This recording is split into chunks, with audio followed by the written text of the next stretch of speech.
Do INSS teve mais um daqueles momentos que chocaram todo o Brasil e viralizaram. Virou manchete e capa de toda a imprensa no Brasil hoje. Mas antes de chegar neste momento, vamos contextualizar.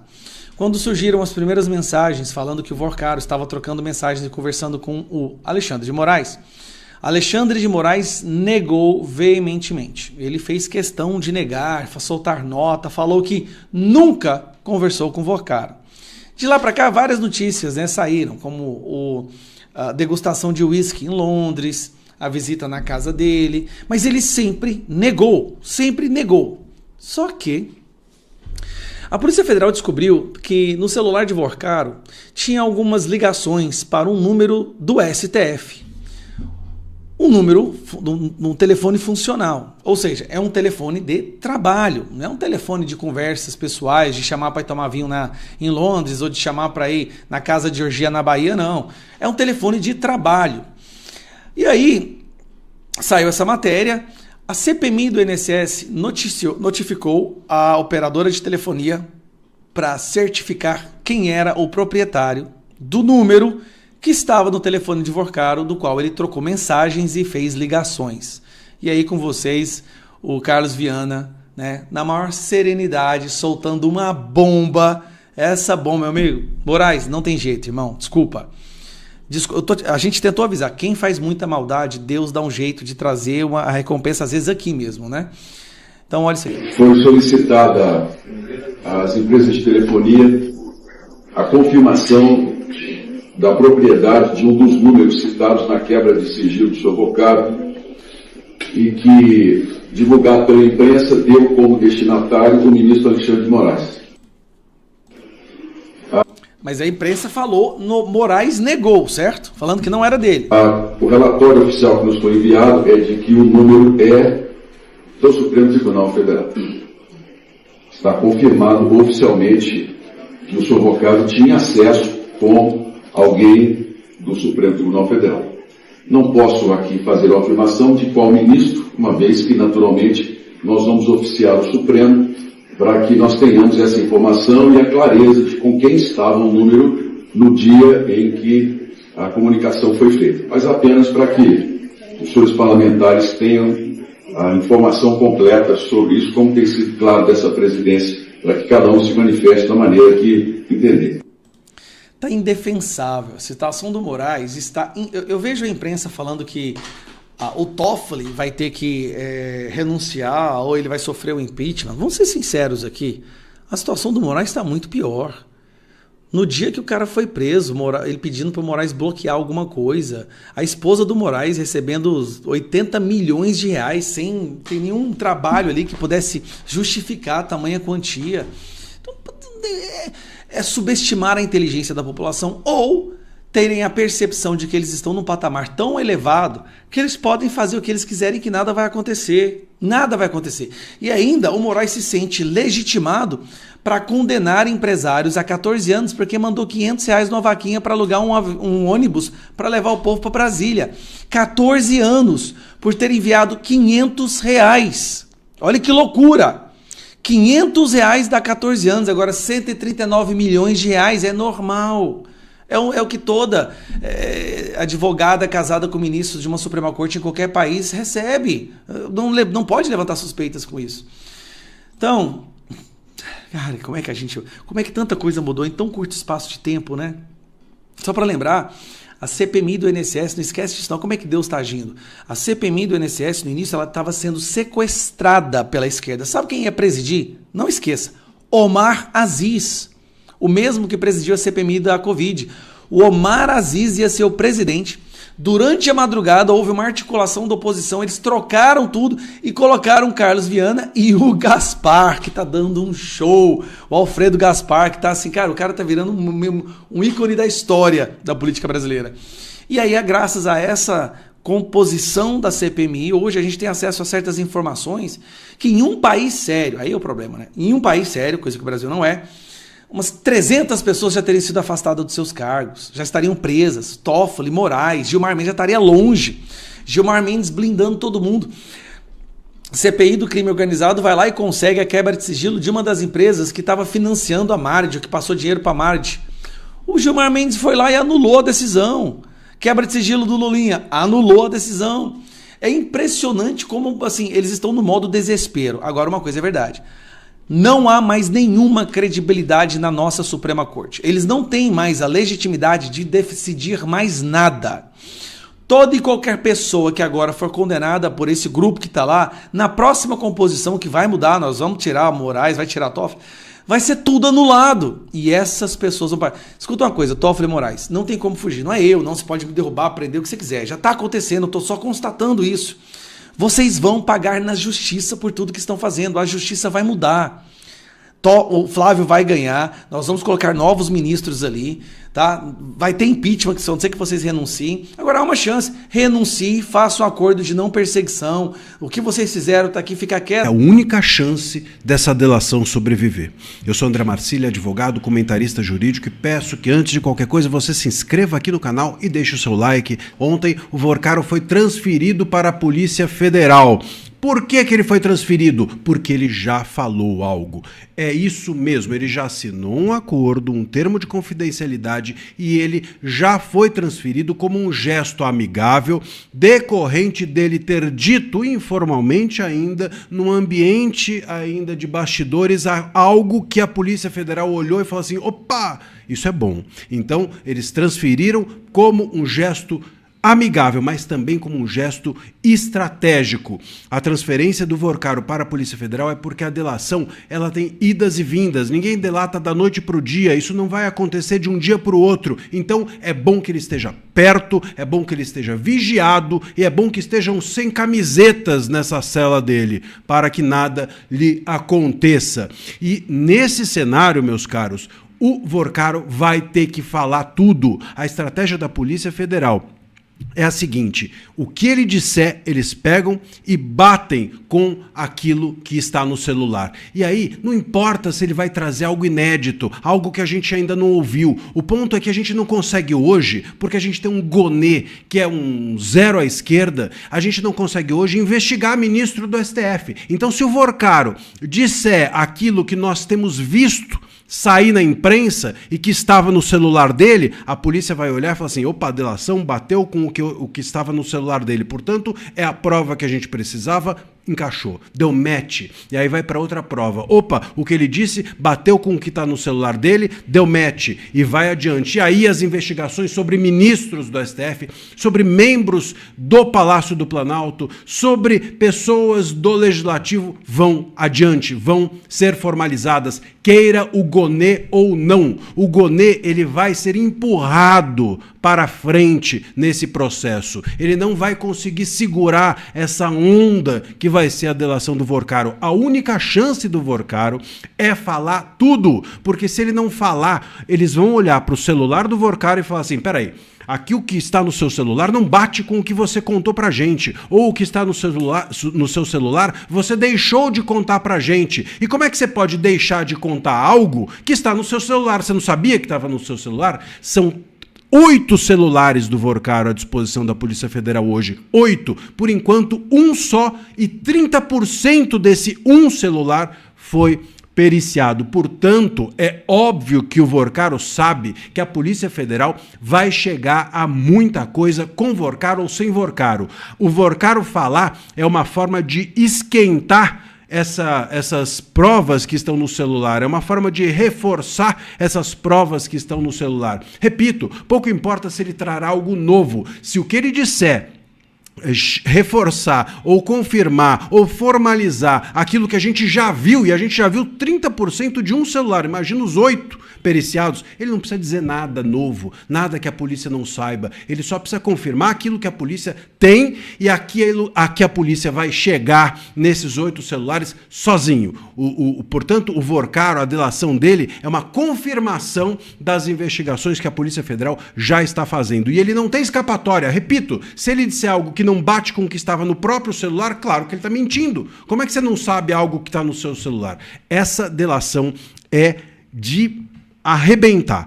Com certeza vai ser uma delação que vai envolver todo mundo. Não tem como, ele está amarrado ao próprio celular. Se ele desdisser o seu celular, a delação dele é anulada. E não tem como esses celulares não serem periciados ou investigados. Então a polícia vai saber de tudo. Fale o Vorcar ou não. A fala dele é para confirmar, ticar, dar match e iniciar a formalização de investigação dessas pessoas todas, inclusive os ministros do STF, que ele vai mencionar nessa delação. Repito, a Polícia Federal está com isso na mão, o Mendonça está empenhado, ele está próximo da Polícia Federal ali na superintendência, já começou a falar e o Gonê vai ser empurrado, queira ou não queira, para que essa delação ande. Sobretudo, ou até o momento em que a imprensa, a grande imprensa, estiver pressionando à frente do caso. O meu medo, o único medo, é esse. O dia que a grande imprensa vedar os seus olhos, como já fez tantas vezes, meus amigos, aí talvez essa turma, seja a turma de lá do Vorcaro, seja a turma de cá do STF. O cara tá preocupadíssimo. Eles sabem que se cai um avião e mata um ministro do STF, seria um falatório danado. Mas da mesma forma que aconteceu com o Eduardo Campos na eleição de 2014, da mesma forma que aconteceu com o Teori Zavascki, né, vão investigar e não vão chegar a lugar nenhum e pronto, o ministro acabou, né, não tem mais um ministro, né. Olha que coisa, bicho, o avião em que estava o André Mendonça, indo de Brasília para o Rio de Janeiro, acabou tendo problemas mecânicos e abortou a decolagem. Ele acabou pegando um outro voo comercial e chegou no Rio, não afetou nada a agenda dele, fez tudo direitinho, não causou problema nenhum, mas fica essa dúvida, né? Que coisa curiosa, né? Que coisa estranha, né? Nas vésperas de um evento muito importante, hoje, dia 20, é o dia que vai fechar o julgamento lá, que vai manter o Vorcaro preso e coisa e tal, né?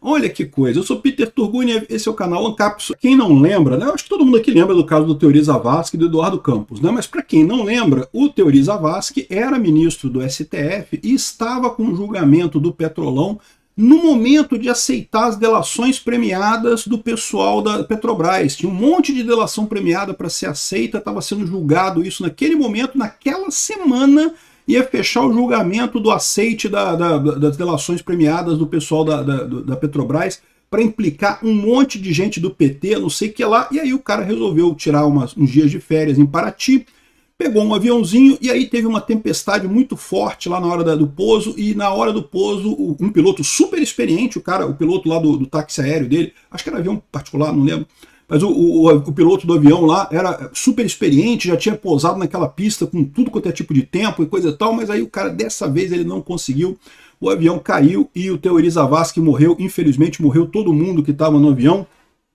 Então aqui, ó, um proeminente juiz da Suprema Corte brasileiro morreu numa queda de avião, né?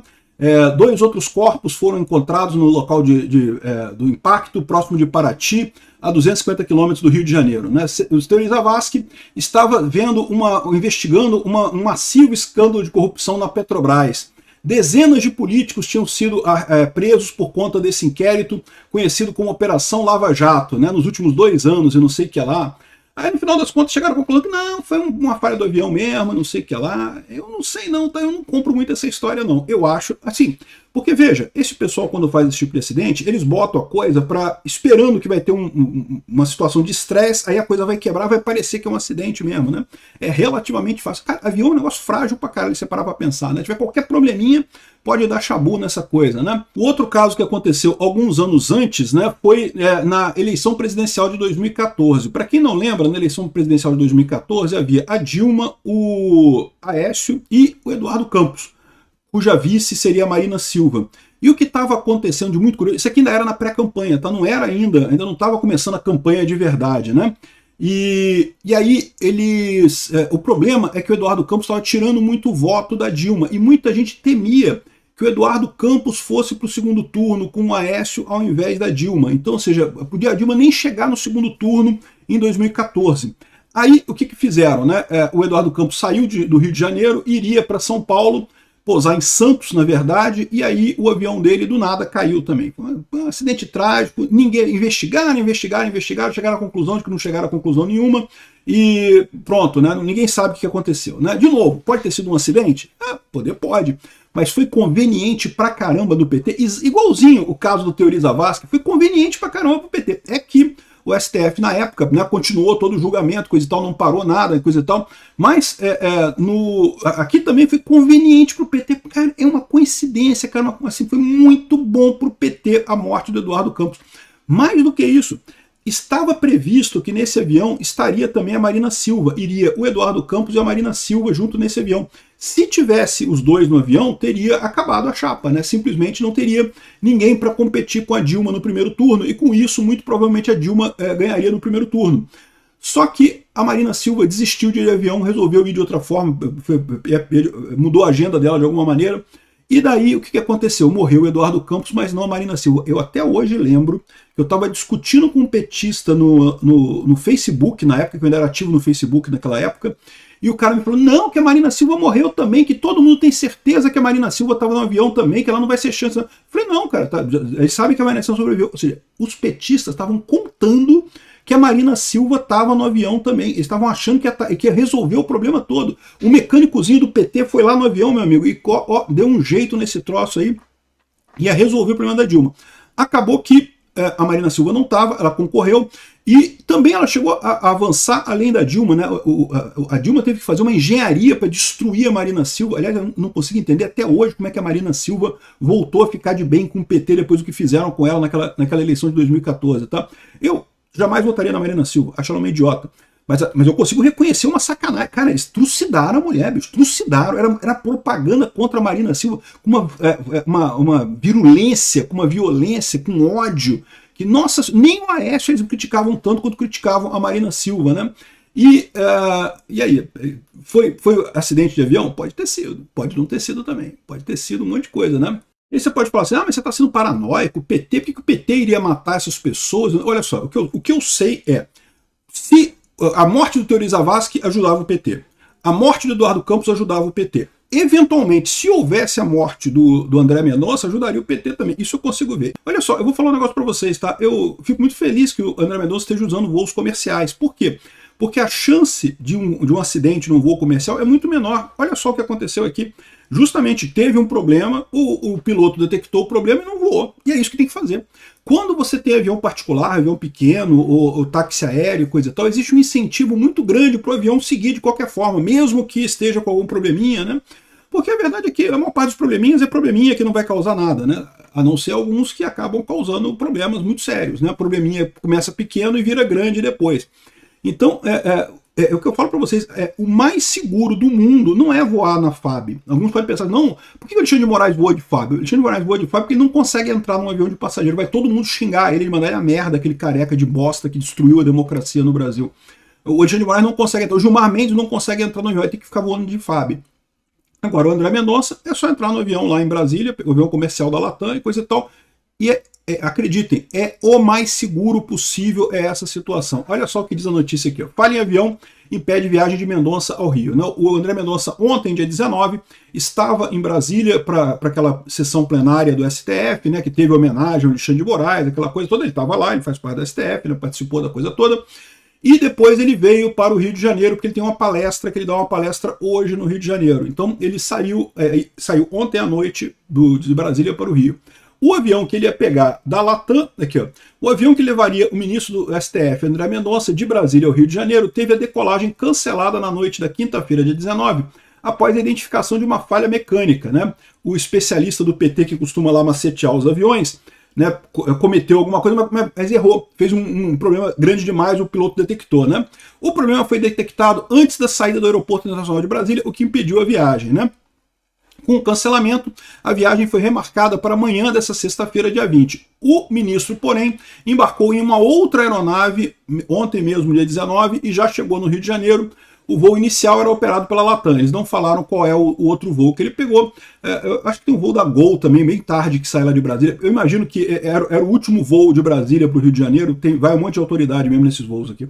Aqui, agenda mantida. Mendonça participou da sessão do STF em Brasília antes do deslocamento. E no Rio ele tem agenda prevista para ministrar um curso no Rio de Janeiro, né?